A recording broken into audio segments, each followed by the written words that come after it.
My rotary phase converter is a Phoenix phase converter, and it works fine. I like the voltmeter on the outside. They shipped the motor. They said they were shipping them so fast they couldn't get their specific motors. So the motor that this one has had a shaft on it originally, and I didn't want that, so I had to cut it off. And I used a cutoff wheel to do it because it was hardened, and it still heated up enough to damage the seal on this side, and that really pissed me off. Anyways, I wouldn't recommend these guys. I didn't like them. They were kind of snarky with customer service too. I've got some big angle plates down here and a large block, precision block. On the wall over here, I have my face mills and my large drill bits, large drill chucks. And this is an Albrecht. These are all Albrechts. This is a 3/8. There's a 1/2-inch shaft 3/8. Got a really good deal on that. Got this. That one was brand new. Got a good deal on it. This one's used with an R8. This guy is a Jacobs, and I got this one for a good deal as well. That had been rebuilt, and that's just my face mill collection. Some have always are like this one is for aluminum. This one's for steel, as is this one, and these cutters obviously can be replaced, but I normally leave them preloaded.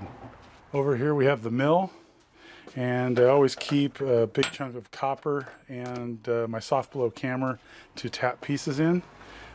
These are Grizzly slot covers, prevent chips from going down the slots, especially since where this guy meets the Kurt Vise, chips always get stuck in there, and now they don't go down in the slot, which is really handy. The Kurt Vise I have here, I've got Uchel over at Wood Creek Workshops cover on it. What do you call it? The shaft cover that's flexible with his magnetic piece that holds it in place. Really handy, nicely done. Really useful, use it all the time. Thank you, Uchel. I've got my built-in vise stop here that you might have seen me recently do. And I have X and Y axis and knee DRO. It's a Sino that came with the mill. And I also purchased a Quill Michutoyo, which is really handy. I do not have a Y axis power feed. That's manual. My Z is power feed, and that's really handy since I'm constantly going up and down. I made a rack over here for my R8 collets. And there's some end mill holders that will deal with the weld and flats back there, and behind there is a grease gun. I've got metric and standard R8 collets as well as some ER collets. And one of these days I think about just leaving an ER collet stuck in there and swapping out collets as needed. I just never got around to it. I've also got some R8 to threaded, and those can be really handy when you want to make specialized adapters to go on, like a 3/4 inch cutter holder that I made here. This adapter I made up here, that's for holding 3/4 inch bits, and it just threads onto the R8 base. Moving up, I've got some shelving I made that's super heavy duty. It's some aluminum angle block. If you look back here, it's really thick. Bolted up here and supported with underneath with angle blocks that are bolted in 4 places, and these all hit the studs. So I've got my rotary table here, and these are just work plates for on top of the rotary table, as well as a 3-jaw and 4-jaw chuck for the rotary table. I have an adjustable angle guide over there, and then this is a horizontal boring attachment or horizontal milling attachment for the mill, and it's an Eisen machinery, and this is the horizontal milling cutter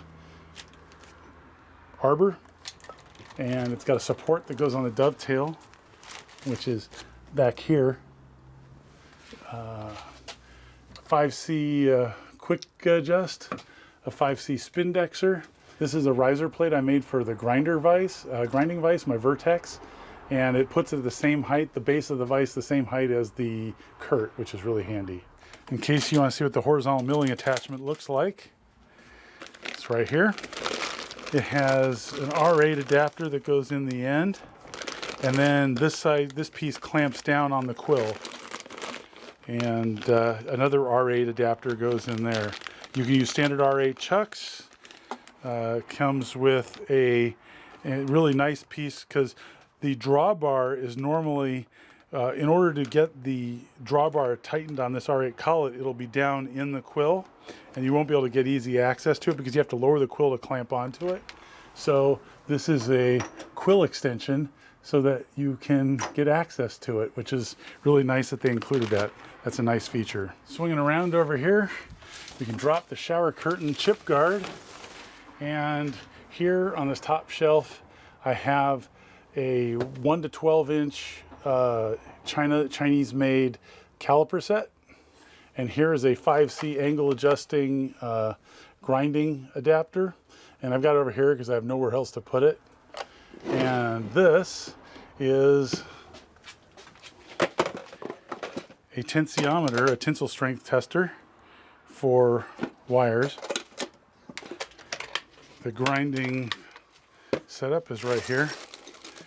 It came with some 5C collets in it already, and it's adjustable on every axis and has an indexing head on it. I've only used it once or twice. It even comes with a manual. It's designed to be a sharpener, but I find it kind of awkward to use. Here's the micrometer set. Oh, whoops. Made in Poland, carbide faced. I said it was Chinese earlier. I've forgotten. I actually sold that set and got this Polish set that was on a deal on eBay, and it's just missing the 0 to 1. Really nice set. The rest of the cabinet just has wire storage and fluids. There's some Vactra down there for the ways and some cutting fluid, and there's fluids for the TIG welder, for the coolant, and my Cool Tool 2, and that's about it. All right, so moving over from the storage unit, we move over to the hardware bins. And on top of the hardware bins, I have a container here that is full of random size screws, mostly metric, some large ones, just stuff I haven't sorted. Someday I need to sit down in front of the TV and sort them. I have a bug box here, and this guy is full of metric screws that I got from a vendor on eBay that basically sold me, 5 or 10 of every size he had. So there's different diameters and thread pitches, as well as different lengths. And these are for indexable tooling. They're all the Torx heads. So this was really handy. I made a deal with him, and it's like $40 for 5 or 10 or whatever it was of every size he had. And so I pretty much got all my indexing tooling, my indexable tooling covered, which is really handy because I tend to lose screws occasionally. Some woodworking screws that are really long there, and a spare bottle jack. And over here, I've got various kinds of wires, stainless steel wire, standard soft steel wire, some titanium wire that I use for some titanium projects I've got that I've done in the past. Some threaded bar here. I've got longer pieces over in the corner. Then moving down, we have my Imperial screw selection, which is my common one, which is why they're up at my chest height. Makes them most convenient. And for smaller sizes, I divide the drawers into multiple sizes, like 632 and 440 share a drawer. And 1024, 1032 I had enough of that I split drawers. And what I did was, a long time ago, I decided what are the most common screw sizes I'm going to use. And I decided number 10 and quarter 20 were going to be the two most popular. And so I've got a lot more variations of head shape and length of those sizes specifically so that I can focus on using them. In here, I've got a bunch of cap head of different sizes that I bought in a lot, and some hardware to go with that. Oh, these are my Belleville washers that I demoed, and some cup washers in there as well. and then regular strength and hex head, 1/4 20. And the beauty of focusing on just a couple sizes means you don't need so much variety in the other sizes, like the really small or the really large. The really large just ended up needing more drawer space, like 3/16, just because they're volumetrically large. And when I'm at work, they throw out hardware all the time, and I can't stand to see it just go in the trash, so I tend to save it when they throw it out. I've got some very large bolts over here. Again, all tossed out at work, except for a couple that actually this was tossed out at work too, and this one too. This was a beam construction bolt. Really interesting end on it. Looks like they can hold it from this side and then tighten this separately. Pretty interesting, kind of a rivet bolt or something. I just salvaged that because it was neat. Then moving down, I've got lots and lots of wood screws of various sizes here. And some sizes I don't have as many, 1/4 inch, don't have as many. The reason I have all these different sizes is McFeely's may still have this deal, but they had a deal for a while where, these are all McFeely's, where you could buy a sampler set of 25 screws of almost every size they sold in variation, including, you know, these weird flathead ones that are used for pocket holes, and regular screws, and all different variety of them. And so I just bought 4 of the sets, which gave me 100 of each screw size. They were very inexpensive because they were sample sets. So it was a great way to get a large variety of screw sizes. In reality, I use mostly just a couple different sizes, but it's nice to have them. Moving down to the next row, I've got some wall mounts and concrete anchors. That's not terribly exciting. Set screws in a bunch of different sizes. And I went to McMaster a little while ago and bought a variety of sizes of these as well. Small ones because I didn't have them. I bought this set at Harbor Freight, and it turns out these are all, they're standardized, but they're odd. And they don't use regular tap sizes.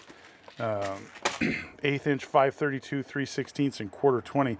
But, you know, 5/32, 32 screws and 1/8 40.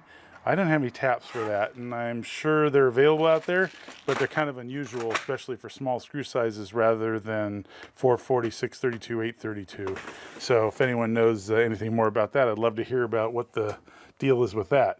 I've got some helicoil kits here, and the helicoil kits were all purchased as a lot on eBay. Various sizes, so there are some unusual ones. There are common sizes that I use, like 1/2 13 and 1/4 20, and then some other weird ones in there that came with them. That's what you get when you buy lots. You get things you want and things you don't want. Sometimes I sell them on eBay to get rid of the ones I don't want, and sometimes I just hold on to them. But that's how I roll, because that's how you can get a bunch of stuff for little money when you couldn't afford to do it any other way. So some sheet metal self-drilling screws and some regular sheet metal screws. And moving on down, we got T-nuts, hose parts. Also store my dustbin over here. Hose clamps, some plumbing stuff. That's not very exciting. Some fuses and wire nuts. By the way, for people who have used regular wire nuts, which work really well, like this, you're probably familiar with these. If you haven't seen these, they're surprisingly handy and very quick. I don't know how well they'll work long term. You know, they rely on spring steel pushing 2 pieces together to pinch the wire. And they're approved, UL approved, but I don't know about long-term connectivity. I'm trying them out here in the garage, and so far in the last 5 years, I haven't had a single bad joint with them. But, you know, I don't know. Maybe in a vibrating environment, they'd be even worse, because you can rotate a wire out of these things. But they seem to work all right, so I've been using them and just let you know they're out there. Down below in the bottom drawer here is, a bottom set of drawers rather, is metric screws, and I've got a bunch of different metric screws that I've salvaged off things from work mostly. And I also have a whole bunch of metric screws like in this M8 size. We had a ton of wall mount kits, and these came with a bunch of different size inexpensive screws for mounting TVs on walls.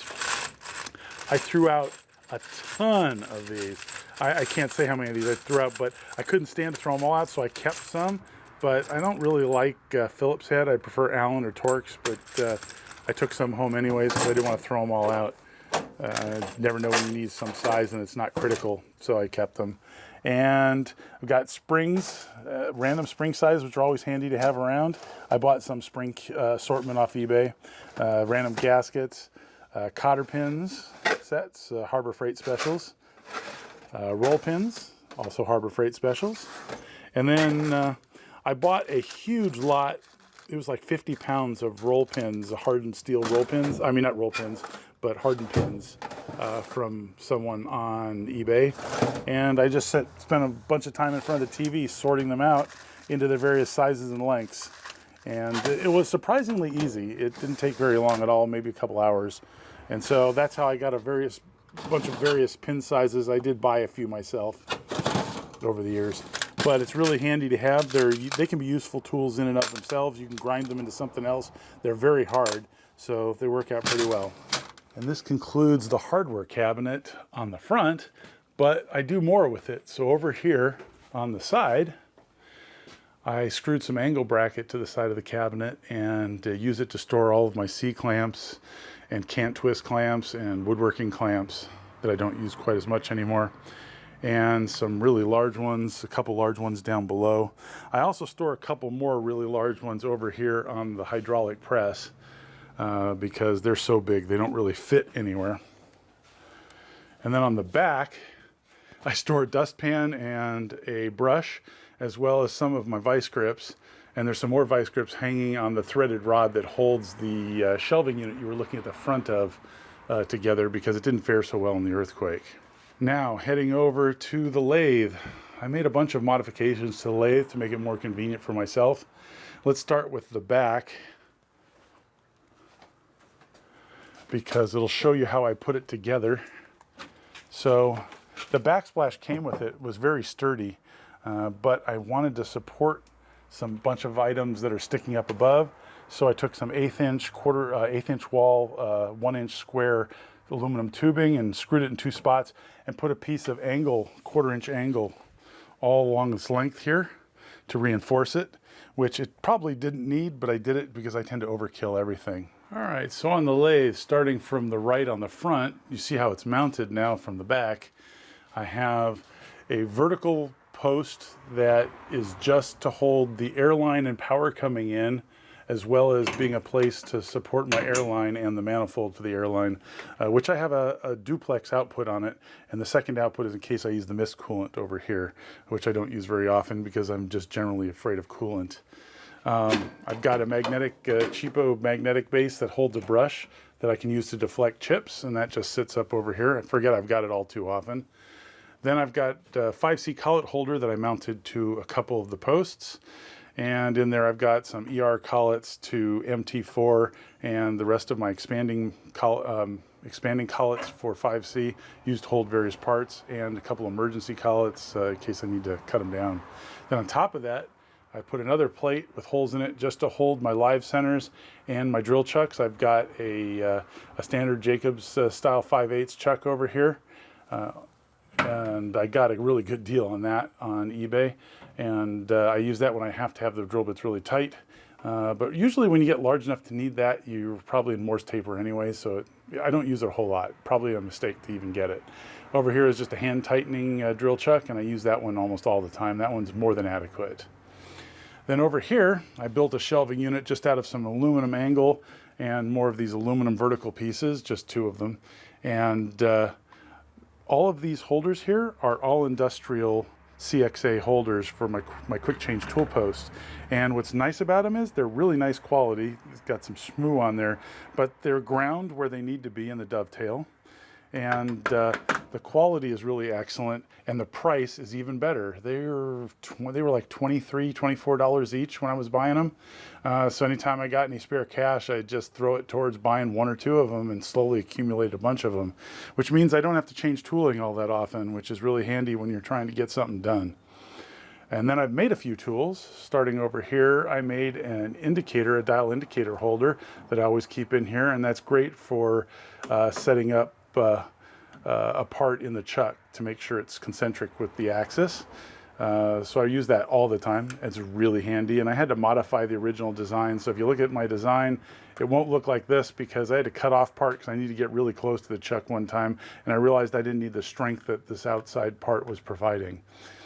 Here is a ball bearing tool, and I don't remember whose site I saw this on, but I made this a while ago, and it's great when you're putting like a disc in the jaws here.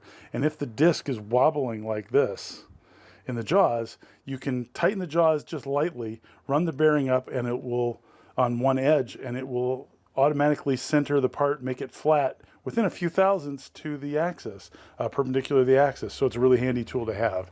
So I made that, and I've used that more than once, and it's nice to have. Over here was a CTCPL-164C tool cutter that I milled both the top and the bottom mounting points at an angle, and it turns it on its side, which turns it into a shear cutter, which is really handy. You can take materials like cold rolled steel that normally won't get a good finish and get a pretty decent finish out of it. You just got to remember you can only do like 1 or 2 thousandths with that. So you rough cut and then get in there and do the last pass or two with this, and it gets a really nice finish. And that's it for the tools I've made. I always keep a couple boring bars here, and then I've got a couple extras up top. Next over here is my height set for my tool post, and I made this a long time ago. It's got a magnet at the bottom and it's aluminum, and it was one of the first projects I ever made, and it's for some strange reason one of the most watched ones I have on my channel. And I made it out of 2 different materials because I wanted the aluminum to not damage the ways of the machine, so I always clean it before I set this down, even though it's kind of scratched because I guess it's got shmoo up here. And then the top is stainless steel, which isn't particularly hard. Now I probably use hardened tool steel to do it. But I actually have had pretty minimal wear on this. It's been a really handy tool, and I just use my finger to set my center height fingernail across the 2 tools, and it works really well. Then there is a light that came with it, except I modified it and replaced the halogen light with this LED light, which gets much better efficiency. I hate halogen bulbs, so I switched over to LED a while ago. Then I've got my chuck tools, and all 3 of them fit between the rear angle bar and the backsplash of the lathe, and they fit in here really well. And so for all my different chucks, except for the 6-jaw, which I haven't made one for that, I keep my common Allen wrenches that I use there as well. And then I built another vertical post here, which holds my lathe dogs, which I don't use all that often, but when you need them, you need them. And then the 2 wrenches that are most common. So this is for the tool post, and this is for, so the tool post on top here, and the other one is for my compound angle. And I just keep those there. And then I've got a set of spacers over here that are magnetic. These are Travers Tools, TTC, and they magnetically attach to the 3-jaw chuck and help you space your parts out. I built a kit for my 4-jaw, so I don't need that for my 4-jaw, but it works out pretty well. Then over here on the tailstock, I made this set of adapters for a digital readout for the depth control on the tailstock, which I use all the time. And I made this kind of thick. If I had to do it again, I'd use smaller material, and it's probably steel than aluminum, but this was one of my early projects. It was sort of complicated for me at the time because it has compound angles that it had to mate up with on the casting, and it still worked pretty well. So I use it constantly. It's a really handy tool, and now that I've got it, I wouldn't work without it if I could help it. Then coming over on top here where it's really messy, I keep a chip brush, some pencils. I've got a 1-2-3 block, a spare one, and I use that for squaring up my tool post following the Quinn Dunkey method, the way she recommended. You just put it flat against the face of your chuck, run it up, and tighten it down, which is really handy. Some deburring tools, some common size Allen wrenches I use, and scale, and the Schar's Aventor 6-inch calipers that they sent me, and I use these all the time. They've been really reliable, and you can see they're holding up decently. I've used them since they sent them to me a couple years ago, and they've just been great. Some shim stock I use for finding my 0 points. File card to go along with the lathe files here, and you'll notice on the lathe files, if you can see here, that the angle of cut is much steeper than a normal file, and it tends to work better on a lathe. And then I've got a long pair of pliers to grab chips. In the back here, I've got some abrasives in a box, and I don't know, I keep saving all these little pieces of abrasive, and that box just gets deeper and deeper. I should just keep 1 or 2 pieces of abrasive over here and get rid of the box. And then I've got some soft jaw material in here, a bunch of brass and some aluminum pieces. Use that when I don't want to damage a part. And then I've got my original lathe spider design right here that fits inside, but it doesn't give as much through. You basically lose diameter by doing this on the through hole on the spindle of my lathe. So I made another lathe spider over here that fits on the outside, and it keeps the full diameter. And it's a really handy tool because that stops long rods from flopping around where they can do damage to themselves or otherwise. And I've had some catastrophic failures in the past with the rod flopping out even past the spider. If they're out of balance a little bit and they're soft material, ugly. Other minor mods I made to the lathe were to replace the normal Allen screw here that tightens the longitudinal with a kip bolt. And that lets me get out of the way, and lets me not have to keep an Allen wrench sitting on the end of this, although sometimes this gets in the way, the handle's long enough. So it's not ideal, but it does work. And I also, this isn't a modification, but this is to protect the ways when I'm changing a chuck out. You should always have something to protect your ways, because in the rare event that you actually drop the chuck, it will damage your cast iron ways. So that's something else I always have around. Over on top in the back of the lathe, I have the toolkit that came with the lathe, and inside I've got a bunch of miscellaneous adapters. This is a 5C to MT6 adapter in case I ever wanted to put the quick release, you know, that mounts through the tube for 5C collets. I got a really good deal on that, so I just took it. I don't have the rest of it, and the rest of it's like $1,500 if you buy it new, so I might buy one and try and modify it, used one on eBay, but anyways, that's where I'm at. A large bullnose MT4 live center, and some dead centers that came with it, and a really cheesy live center here that I got with the lathe, and some other adapters. These are like MT6 to MT4. There's MT4 to MT3, MT4 to MT2, MT4 to MT1. This is a threaded piece I made, and it goes with a similar adapter that you had found, that you had seen over on the R8 over by the mill, and it's threaded. It's a threaded adapter, MT4 to threads, and this is just a 1/2-inch reamed cylinder, and it takes a very sensitive small drill chuck that you can slide in and out of there when you want to drill something, and the only friction, you know, really small drill bits. And when you want to be able to control the depth and how much force is being put on the drill bit so it doesn't break. So it goes with one of these adapters, MT4, and this is threaded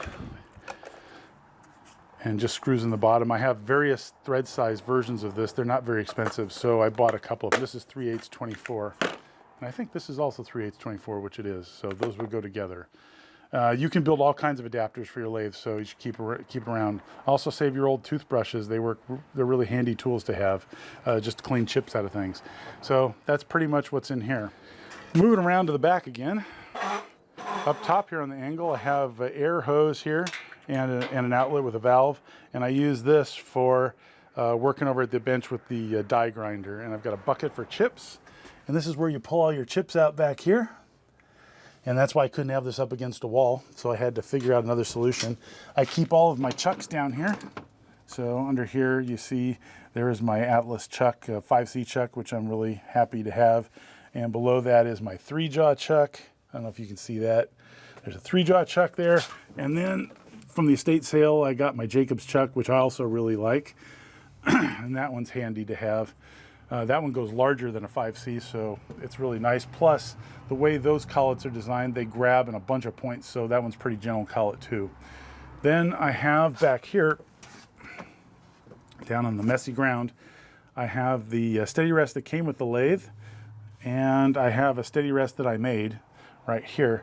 Now, I've got some retrofit for this, so these are ball bearings in here, but they're only good for like 100 pounds, 150 pounds. They shattered on the last project I worked on, so I've got some needle bearing replacements for that, roller bearings, you know, long cylinders, and can take a lot more force, so I want to upgrade this at some point when I use it next. Follow rest is back there. There is a faceplate that I got off Craigslist here, the 14-inch faceplate. And I haven't had a whole lot of reason to use that recently, but I still have it here, and I'm glad to have it.